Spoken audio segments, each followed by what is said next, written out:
Hello and welcome back to my channel. It's Tina. And I've screwed myself again because this week I just realized that I need to finish 3 books in the next, 6 days. So let's pick our books together. This week is all about audiobooks. This week I'm choosing the books that I'm going to read based on the Audiobook Narrator. And I love this topic. We're doing it for Book Talk, etc. this week. We're talking about our favorite audiobook narrators and reading a book solely because they narrated it. When you find the audiobook narrators that just speak to you on a different level, at least for me, I'm going to read everything that they narrate, even if I'm not that interested in the book, because I know that their voice will bring me through. I was sitting there thinking, okay, who are my favorite audiobook narrators? Who am I going to look for this? Number 1, as always, is Ari Falakos. At this point, I will read anything he narrates. Truly, I just love him. He is a narrator of The Knicks. He's narrated The Rooster something by John Grisham, which was a mid-book, but a really good narration. He's narrated Mr. Penumbra's 24-Hour Bookstore, and I just love him. He is my favorite. My second favorite audiobook narrator is Saskia Marleveld. She's wonderful. She narrates a lot of Kate Quinn stuff, and the book that I'm thinking of specifically is The Huntress. She did such a good job. I would not have read that book if it was not for Saskia's narration. So those are the 2 audiobook narrators that I'm going to pick from today. I'm actually going to pick the books that I'm going to read now with you. The third book that I'll be reading in this vlog is our community read for Book Talk, etc. I'm actually already sort of in the early stages of it. It's Home Seeking by Carissa Chen. All right, so let's pick our books.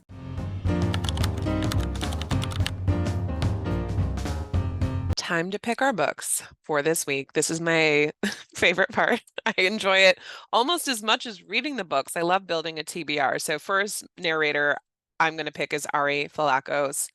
Everyone knows this is my favorite guy, and I'm in Libro FM, which is where if I'm getting audiobooks to purchase, this is where I go. And when you purchase from them, you actually support independent bookstores, which is what I like about them. I support call and response books in Chicago. The problem with Ari Falakos as a narrator is that he doesn't do a ton. I mean, he's obviously got 3 pages worth of books that he has narrated, but I have read a lot of them because I always find that I'm seeking out his books. So let me go back to the first page and see what we've got here. I'm starting to worry about this Black Box of Doom by Jason Pargin. I saw that it was on Goodreads as best science fiction for last year as one of the nominees, and I'm curious. I've read Horror Movie. I enjoyed that, but didn't love it. It really had great narration, though. It was a full cast. Wellness, incredible, 5 stars. Mr. Penumbra, I really recommend. This one's about cryptocurrency. I'm not sure about that. I'm also looking to see if I can find ones that are narrated singularly. So I don't want a full cast for this. I just want to focus on my narrators. Ill Will has been on my list for quite some time. The only problem is it's long and it's got multiple narrators, although Eduardo Ballerini is really good. So I think at some point I will listen to that. I'll add it to it's already on my TBR long term. The Knicks is fantastic. It's one of my all-time favorite audiobooks. Already have read Small Great Things. And then I find that I'm sort of less interested in some of these as we get on. I'm sure I read 2 by 2 at some point. I read The Rooster Bar. That was the one I was thinking of earlier. But I'm just going to go ahead and call it. I will do the Black Box of Doom for this. And then the other narrator is Saskia Marleveld, and she does a lot of historical fiction, although she's pretty prolific. She's got many pages. And The God of the Woods is one that I need to read. Hannah read it last year, and so I never brought it to Book Talk, etc., although I know I would love it. Or maybe I wouldn't. I don't know. That could be interesting to find out. Of course, Kate Quinn. I don't think I'm feeling longer historical fiction at this moment. I read The Safekeep and loved it. Read First Line Wins and I loved it. Hannah brought Wonderful Crime of the Year, so I won't do that. Possibly The Life Cycle of the Octopus I could be interested in. I know that's a read with Jenna pick. Once There Were Wolves. Okay, so Eleanor of Advignon I've had my eye on, so that will be on my potential list for this week as one that I could do. And then I'll do one more page of hers. I'm curious about Pink Glass Houses, but oh, she's going to do Wild Dark Shore. That's exciting. I already read that one, but that one comes out in March. Definitely get that on your list. She's fantastic. Loved Mad Woman, actually. All right, I'll do one more page. And I read it. Did I read A Talent for Murder? No, that's on my TBR. Dead to Her, I do not recommend. That was no good. And I DNF'd Secrets We Kept. Okay, so for this one, I'm going to try Eleanor of Avignon. And one more narrator I'm going to look as January Lavoie, just in case I need it, in case I'm feeling fussy with what I'm reading. She's great. She narrates a lot. I definitely want to read Good Dirt soon. Love to Listen for the Lie. The Vaster Wilds is one that is on my TBR, and it's short, I know. I could potentially do that one. January Lavoie has a wide range of books that she reads, or I should say that she narrates. I guess she is reading them. Booth, I loved Booth. That one is so slept on. That one's really good historical fiction. The Hotel Paragon, or the Paragon Hotel, I've been curious about. There's just so many options. All right, so in order to not make this video 40 minutes long of just me looking at books that she has narrated, I think I'll stick with the one from Ari Falakos and the one from Saskia Marlavelle. Caucasia. Oh, I forgot this. It's single narration, although it's 14 hours. This one I'm going to listen to. I have it on my physical TBR shelf and I want to read that soon. But I will stick with the two that I said at the beginning of this recording and see how they go. All right, I'm doing the Black Box of Doom, and immediately, yes, it's excellent. All right, I'm on chapter 2 of I'm worried about this Black Box of Doom. And it's funny. It is funny. I'm enjoying it a lot. Ari Falakos just does no wrong. If you've not listened to him before, you've got to. Also, excuse my hair. I'm going to brush it out at some point. But it's a great book. It's about this man who is working for Uber or Lyft, I think. And he picks up this girl. She's sitting on this black box. And it's one of those boxes that you would see bands carry around from place to place. And she offers him $100,000 at first to take her across the country. And then she ups it to $200,000. And she can't tell him much about it. She's really funny. I think her name is Ether. And he's like, you know what? I have nothing better to do. This is a lot of money. Let me go ahead. So right now they're about to pack. This is a road trip story. I'm also enjoying it because it looks like this main character is a streamer. So he, before he goes, is saying goodbye to his Twitch followers. And he's like, hey, I won't be on this weekend. I'll see you guys on the flip side, whatever. And you come to find out that something bad happens because they keep alluding to the fact that this will be his most viewed Twitch ever. It's reminding me a little bit of Hank Green's book. I can't remember the title because it's long, but I'll put the cover here. That sense that something enormous is going to happen. It's going to change the course of the world, and we don't know what it is. This is a book that is great for a reading slump. It's a quick pace. It's also not hard to follow. I don't know. I'm enjoying it, and we will see. I will check in later on.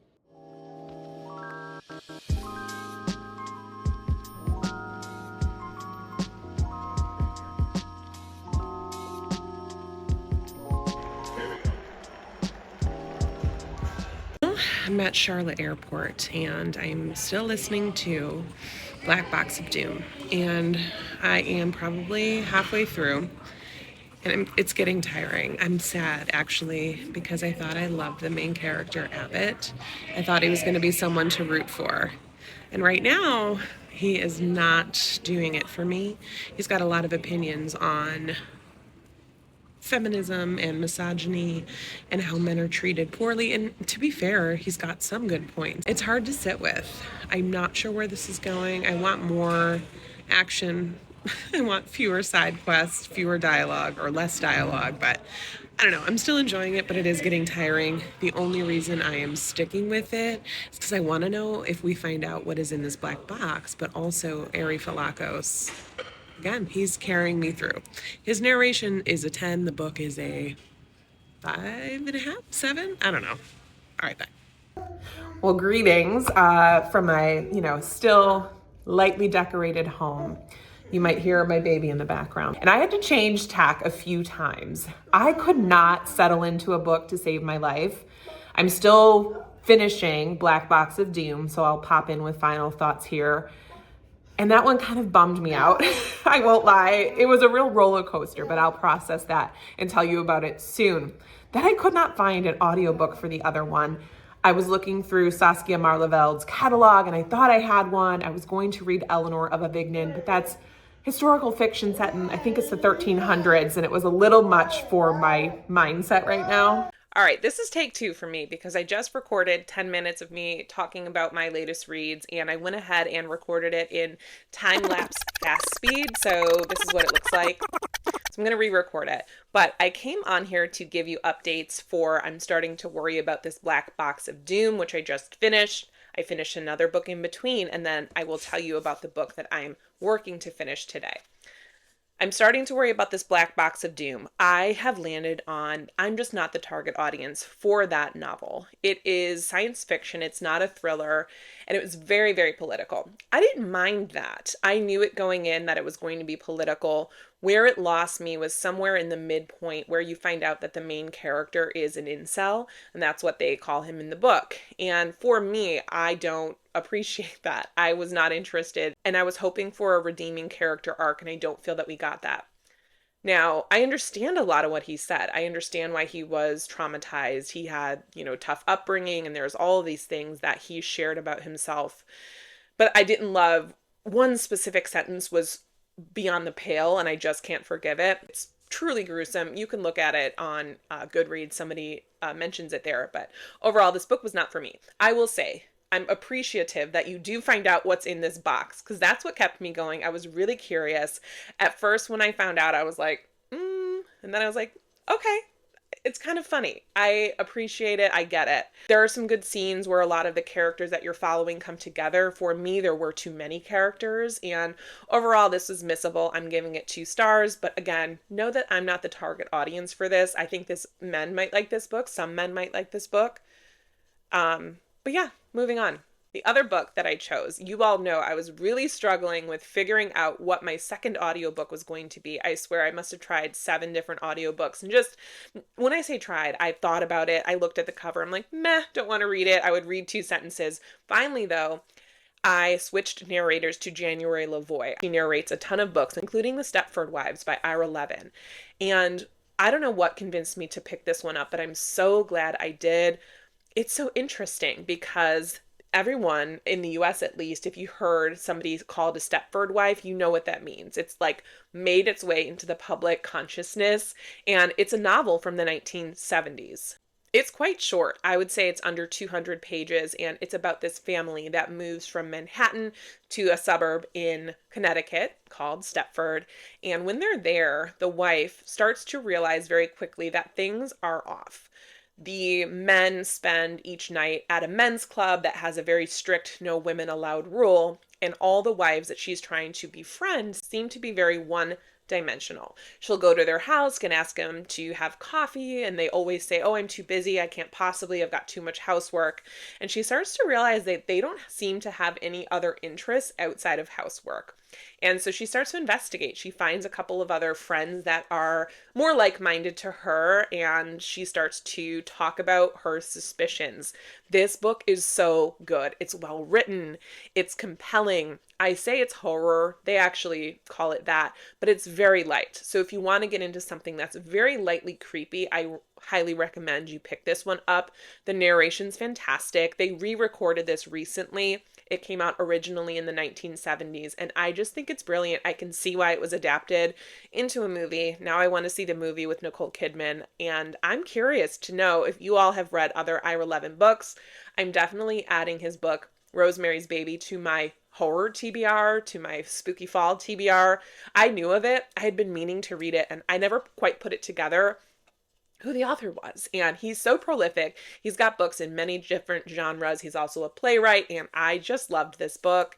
I can't say enough about it. I hope you give it a shot. It's not under the radar at all, but it's not a current pick, but I'm happy. I feel accomplished that I found a book that really, really worked for me. Finally, the other book that I'm trying to finish for this vlog is called Homeseeking by Carissa Chen. I don't know why I'm showing you this empty cover. The cover's downstairs, but I'm loving this book. It is epic, though. I will say this is one that you will want to take your time with. It's over 500 pages, and it is about a lot. And the two characters it follows are Haiwin and Suchi. And I started to make a character list at the beginning of the book. I will say you kind of don't need it. The author does a really good job with being very clear about who's who. I would say just remember the names of the main characters and their siblings, and you'll follow along just fine. What's so interesting about this book is that it kicks off in Shanghai in April 1947, and if you know history, you kind of know what's coming. And then it goes right into January 2008 in Los Angeles. And the author has chosen to have each of the characters have a different point of view. So Haiwin's point of view is present day onward, and Suchi's point of view is from the past. And doing this is really clever because you get to see both sides of the characters. You come to figure out who they were to each other, why it's a little bit complex. They're very long history. And when they're meeting, I want to say it's something like 70 years after they initially met or they last saw each other. So, they're definitely older when they come back together. But what I love is this is sort of a love story. And a lot of times when characters are separated in books, they are separated for the majority of it. And you get a little bit of time with them back together. Not so in this book. You're getting a ton of scenes with them together. I'm about halfway through and I'm actually getting nervous because I have about 7 hours left on audio, and tonight is our book talk, etc. Patreon community read, chat, and Discord. Hannah and I each month pick a book to read with our patrons and we discuss it in Discord, and I'm hoping I can get through it. I'm gonna have to bump it up to like 2.5 speed. But anyway, I also wanted to mention that the author does an incredible job with language. She's taking on so much in this book, but it's so readable. So I wanted to point out that she writes in the beginning, she has a separate kind of introductory note about a note on languages, and talks about how for many people across the world, learning more than one language is necessity for survival. And she asks the readers as we're reading it, if you find the language confused, she hopes that instead of giving up, we might take a moment to imagine what it must be like for those who have to navigate this on a daily basis and then forge onward. I thought that was such a good call out. I'm really excited. I can't wait to see how this book is going to end. It's also one that's it's making me want to Google, oh my gosh, and I just noticed this in the back of the book. Oh my God, this is funny. Okay, this is actually creepy. The author is thanking her family and her aunts. 2 of them have the same names as my daughters, and her brother is the same name as my husband. So I like this book even more. All right, I'm finished with Homeseeking. I did it. I managed to actually finish the book like 2 hours before our chat, so I had plenty of time, but we had a really great time chatting with Book Talk, etc. patrons about this one, and happily, I think this is one of the books that we liked the most, both as hosts and as participants. I don't think there was anybody that did not like this book, which says a lot for a 500-page historical fiction.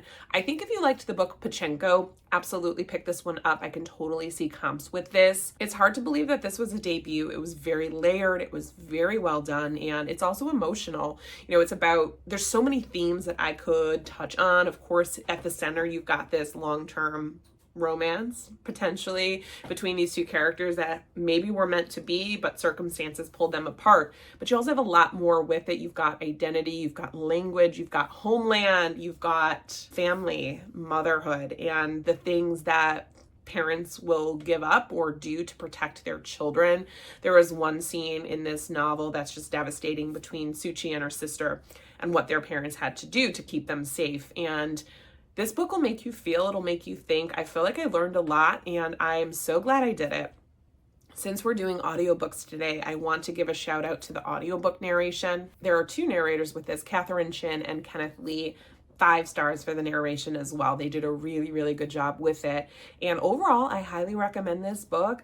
If you read it, I would love to hear what you think. I can see why it is a book club pick, because there's a ton that you might want to unpack about this, and I'm excited to see what the author comes out with next. That's it for today. Thank you so much for being here. In the comments, let me know, do you do audiobooks? If so, do you have an audiobook narrator that's your favorite, or an listen audiobook narrator? I would love to know who those are so I can always seek out more good narration.